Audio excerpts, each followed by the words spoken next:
రెడ్డి గారు ఆనాటి 10 సంవత్సరాల్లో 2020 చట్టానికి సంబంధించి ధరణి పోటకులకు సంబంధించి అనేక విషయాలు గౌరవ పల్లారాజరెడ్డి గారు మాట్లాడటం జరిగింది.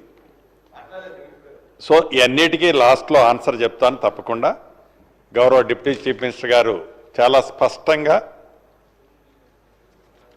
ఎన్నికలు ఏవైతే మొన్న ఎన్నికలకు పోయే ముందు కాంగ్రెస్ పార్టీ ఆలోచన ధరణిని గురించి చాలా స్పష్టంగా ధరణినే ఏజెండా చేసుకొని ధరణి కాన్సెప్ట్ మీదనే ధరణిని రెఫరెండంగా తీసుకొని కాంగ్రెస్ పార్టీ ఒక స్లోగన్ ఇచ్చింది, వాళ్ళు ఒక స్లోగన్ ఇచ్చారు. ఫైనల్ కంక్లూజన్ తెలంగాణ ప్రజల ధరణి బాగుందా బాగలేదా అనే నిర్ణయాన్ని సార్వత్రిక ఎన్నికల్లో ప్రజల తీర్పు స్పష్టంగా చూశాం.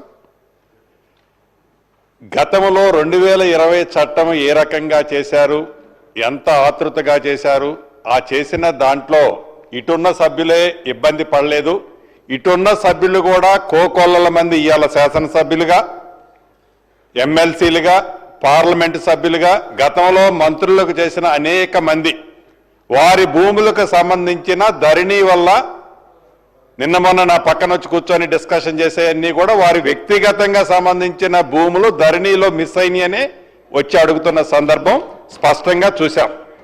నేను తమరి ద్వారా గౌరవ సభ్యులకు ఒక్కటే చెబుతున్నాను, ఎస్ కాంగ్రెస్ పార్టీ సైంటిఫిక్గా ప్రజల కోరిక మేరకు భూభారత కాన్సెప్ట్తోనే రాబోయే మళ్లీ సార్వత్రిక ఎన్నికల్లో భూభారత కాన్సెప్ట్తోనే మేము పోతున్నాం.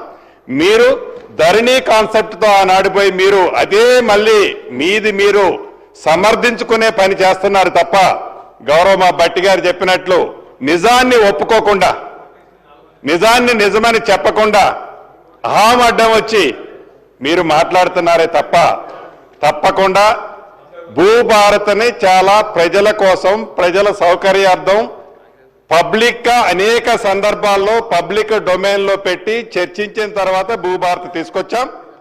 మీరిచ్చే సూచనలు సలహాలు తప్పకుండా మంచివైతే సేకరిస్తాం. మళ్ళీ ఎన్నికల్లో ఈ భూములకు సంబంధించి భూమి ఆసాములకు ఇచ్చే భద్రతకు సంబంధించి భూభారత్ని ఈ మా ప్రభుత్వం ఇదే రెఫరెండంగా మళ్ళీ ఎన్నికలు పోతాం. తప్పకుండా ప్రజలు ఎవరిని ఆశీర్వదిస్తారో చూద్దాం. అధ్యక్ష,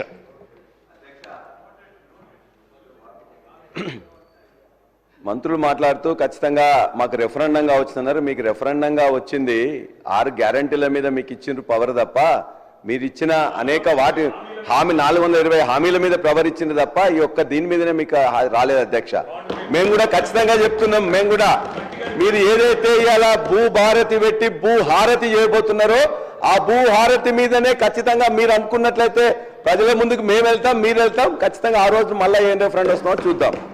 వారు చెప్పారు భూస్వాములు జాగీర్దారులు చాలా మంది ఉన్నారని చెప్పేసి.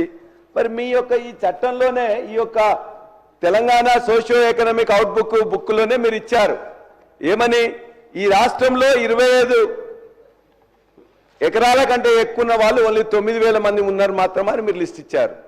మరి ఎక్కడ భూస్వాములు ఉన్నారు?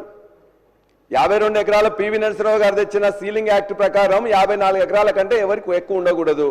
ప్రతిరోజున 100 ఎకరాలు 200 ఎకరాలు 400 ఎకరాలు ఉన్నదని చెప్పేసి మాట్లాడుతుంటారు. అవగాహన ఉండి మాట్లాడుతున్నా లేదా అని చెప్పి తెలియదు ఇది. అదేవిధంగా ఇవాళ అనుభవదారు కాలంలో కూడా మేము చెప్తున్నాం, ఖచ్చితంగా మరలా ఇవాళ అనుభవదారు కాలం పెట్టి వాళ్ళ పేర్లు రికార్డ్ చేయడం అంటే మళ్ళా కౌలుదారుల పేర్ల మీద వివాదాలు సృష్టించడం తప్ప మరొకటి కాదు. అదేవిధంగా ఇలా ఫౌతీ విషయంలో కూడా ఇవాళ ఫౌతీ విషయంలో కూడా ఇప్పుడే సంజీవ్ రెడ్డి గారు చెప్పారు, మేము ఫౌతీ ధరణిలో పెట్టిన ఫౌతీలో అంతకుముందు ఫౌతీలో ఏముండేది, ఆనాడు విఆర్ఓ కానీ ఆ గ్రామాలకు పోయి